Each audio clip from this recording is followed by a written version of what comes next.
Hello बच्चों, पिछली video clip में मैंने आपको विभिन्न फलनों के संबंध में बताया था। कौन कौन से थे वो फलन? जैसे तत्समक फलन। क्या होता है तत्समक फलन? वह फलन जो y बराबर fx बराबर x के रूप का होता है, उसे तत्समक फलन कहते हैं। और इस तत्समक फलन का प्रांत जो भी r होता है, यानी वास्तविक संख्याओं का समुच्चय, और परिसर भी इसका r होता है। इसके अलावा मैंने आपको बताया था अचर फलन। अचर फलन क्या होता है? वह फलन जो y बराबर fx बराबर c के रूप का होता है। इसका जो है आपका प्रांत r होता है, यानी वास्तविक संख्याओं का समुच्चय, और परिसर जो है आपका c होता है। परिसर c माने एक कांस्टेंट होता है। इसके अलावा बहुपदीय फलन, वह फलन जो fx बराबर a0 plus a1x plus a2x square plus dot dot के रूप का होता है। मापांक फलन, वह फलन जो y बराबर fx बराबर मोड x के रूप का होता है। इसका प्रांत r यानी वास्तविक संख्याओं का समुच्चय, और परिसर और जो परिसर होता है वो r प्लस यानी धन वास्तविक संख्याओं का समुच्चय, इसका जो है परिसर होता है। तो इस प्रकार से जो है मैंने आपको ये विभिन्न प्रकार के जो है आपके परिमेय फलन बताया था। आप परिमेय फलन किसको कहा था? वह फलन जो fx बटे gx के रूप का होता है, जहाँ gx is not equal to 0।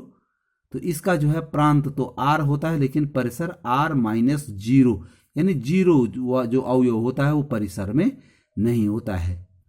अब इस वीडियो क्लिप में मैं आपको एक जो है नए फलन के संबंध में बताने जा रहा हूँ। वो है चिन्ह फलन, यानी सिग्नम फंक्शन। क्या होता है? जो फलन f सब्स्टिट्यूट r चिन्ह फलन कहलाता है यदि fx बराबर 1। देखो fx के 3 मान होते हैं, एक होता 1, 0 और -1। केवल 3 मान होते हैं। 1 कब होता है?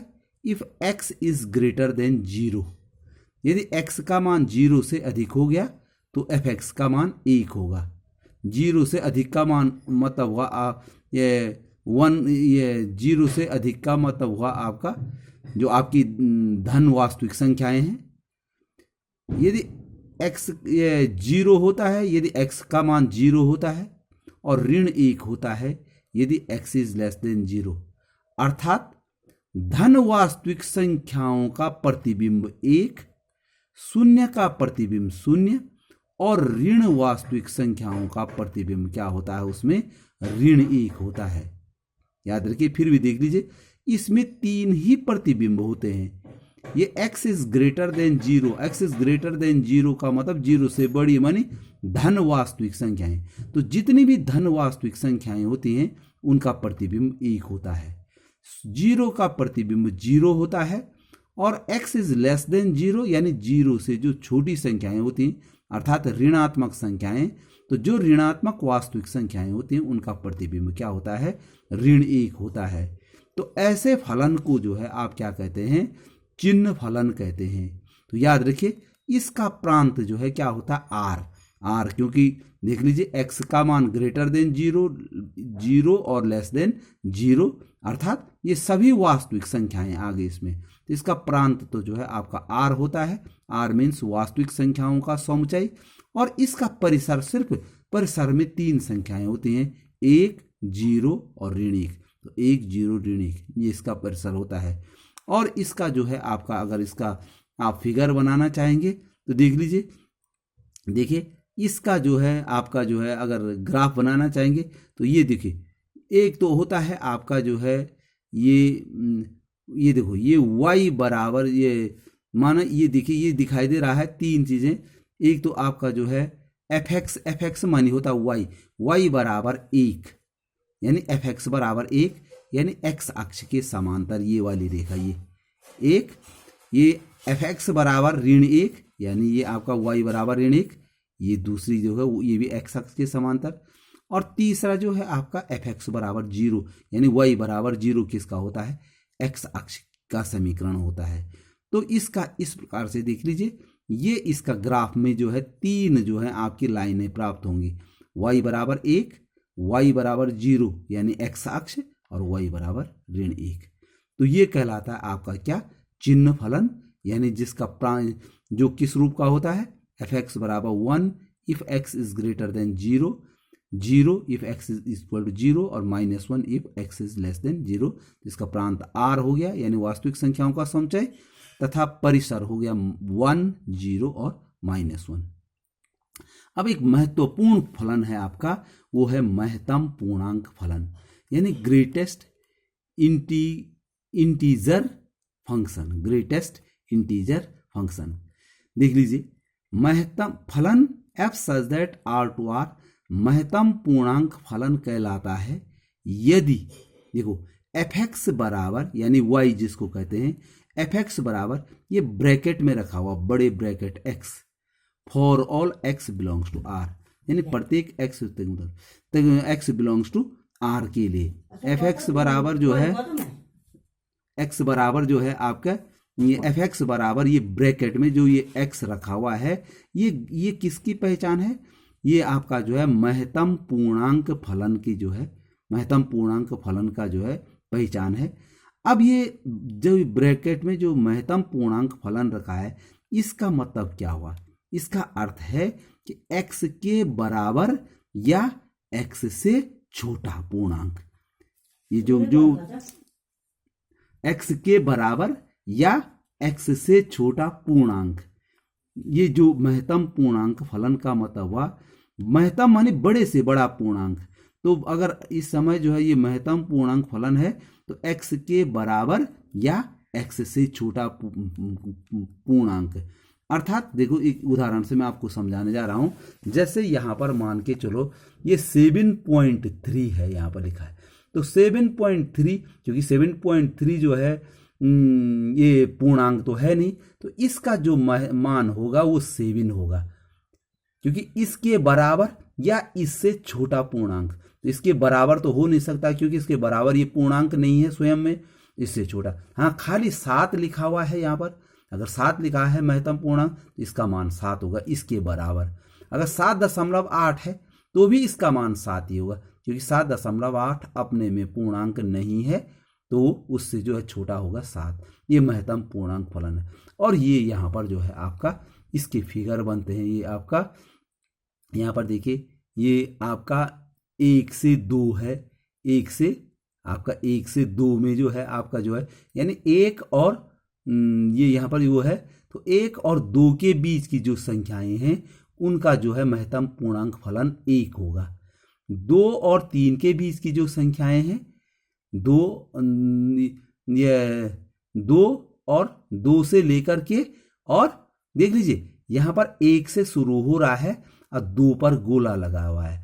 गोले का मतलब इसमें 2 सम्मिलित नहीं है, तो 1 से और 2 तक 2 से छोटी संख्याएं, तो इनका जो मान होगा 1 से और 2 तक, मान जैसे 1 या 1.2, 1.9 कुछ भी हो, इनका जो मान होता है वो 1 होता है। ये देखो इसमें है ये 2 से 3 के बीच ये वाला दिखाया गया है, अर्थात इसमें 2 तो सम्मिलित है लेकिन 3 सम्मिलित, तो 2 या 2 से बड़ी संख्याएं तथा 3 से छोटी, इनका मान जो है 2 होता है। इसी प्रकार से देखो ये यहाँ पर 3 से 4, तो 3 से 4 इसमें 3 तो सम्मिलित है, 4 पे गोला लगा रखा, खाली गोला है ये, यानी 4 सम्मिलित नहीं है, तो इसका मतलब हुआ कि इसका मान जो है 3 से लेकर और 4 से छोटी संख्याएं, इनका जो है जो महत्तम पूर्णांक फलन होगा वो क्या होगा, 3। वैसे यहाँ भी मैंने आपको दिखाया है। तो इस प्रकार से महत्तम पूर्णांक फलन, ये आपको जो है ये आपको समझना है कि महत्तम पूर्णांक फलन क्या होता है। अच्छा, अब है वास्तविक फलनों का बीजगणित। बीजगणित क्या है आपका, कि मान के चलो f such that x to r तथा g such that r to r दो वास्तविक मानीय फलन है। ये 2 वास्तविक मान, एक f such that x to r है और दूसरा g such that x to r। तो जब 2 फलनों को हम जोड़ते हैं, जैसे नंबर 1 है कि एफ एक्स धन जी एक्स बराबर एफ धन जी एक्स होता है, यानी इनको जोड़ देते हैं, या एफ एक्स माइनस जी एक्स होता है तो एफ माइनस जी एक्स हो जाएगा। एफ एक्स इंटू जी एक्स है तो एफ इंटू जी और एक्स हो जाएगा, और एफ एक्स भागा जी एक्स बराबर क्या एफ बटे जी एक्स। इसमें एक चीज ध्यान देनी है कि क्योंकि भाग में जी एक्स है तो G x is not equal to zero, क्योंकि बट्टे में अगर जो है जीरो हो जाता है तो उसका मान जो है, जिसको हम अनंत कहते हैं या अपरिभाषित करते हैं, अपरिभाषित हो जाता है। तो ये जो है आपके बीजगणित है इनका, कि दो फलनों को जोड़ा ऐसा जाता है, एफ एक्स धन जी एक्स बराबर एफ धन जी एक्स हो जाएगा। इसी प्रकार से घटाना, गुणा और भाग, ये एक एग्जाम्पल से स्पष्ट हो जाएगा यहाँ पर कि एग्जाम्पल ये है आपका। तो वो क्या है आपका कि यदि एफ एक्स बराबर अंडर रूट एक्स और जी एक्स बराबर एक्स, तो एफ प्लस जी एक्स का मान क्या होगा। अभी मैंने कहा देखो एफ प्लस जी एक्स का मान हो जाएगा एफ एक्स प्लस जी एक्स, तो मैंने यहाँ पर लिखा एफ प्लस जी एक्स बराबर हो जाएगा एफ एक्स प्लस जी एक्स, और एफ एक्स का मान यहाँ पर देख लीजिए अंडर रूट एक्स और प्लस एक्स जो है जी एक्स का मान है, या एफ माइनस जी इंटू एक्स। तो यहाँ पर मैंने आपको बताया एफ माइनस जी इंटू एक्स का मतलब क्या हुआ एफ एक्स माइनस जी एक्स, तो इनको अलग अलग एक्स लगा के एफ एक्स माइनस जी एक्स हो जाएगा। एफ एक्स का मान अंडर रूट एक्स है तो अंडर रूट एक्स और माइनस जी एक्स का मान है एक्स। इसी प्रकार से एफ इंटू जी एक्स, ये यहाँ पर है एफ इंटू जी एक्स मानी एफ एक्स इंटू जी एक्स, तो ये एफ एक्स इंटू जी एक्स हो गया बराबर एफ एक्स का मान है अंडर रूट एक्स और जी एक्स का मान है एक्स, तो बराबर एक्स अंडर रूट एक्स, या इसको एक्स की घात 3/2 कह सकते हैं आप, क्योंकि एक्स घात ये 1 है और ये आपकी 1/2 है, तो कुल मिला के 3/2 घात एक्स की घात 3/2 कह सकते हैं इसको। और चौथा देखो एफ बटे जी एक्स बराबर जो है आपका एफ एक्स बटे जी एक्स, जो हमने यहाँ पर बता रखा है एफ बटे जी एक्स बराबर एफ एक्स भागा जी एक्स, यानी एफ एक्स बटे जी एक्स, तो अंडर रूट एक्स बटे एक्स। ये देखो ये अंडर रूट एक्स, ये एक्स है, यानी एक्स को हम अंडर रूट एक्स का स्क्वायर कह सकते हैं, तो 1/अंडर रूट एक्स। तो ये इसका जो एक सामान्य बीजगणित है। ओके।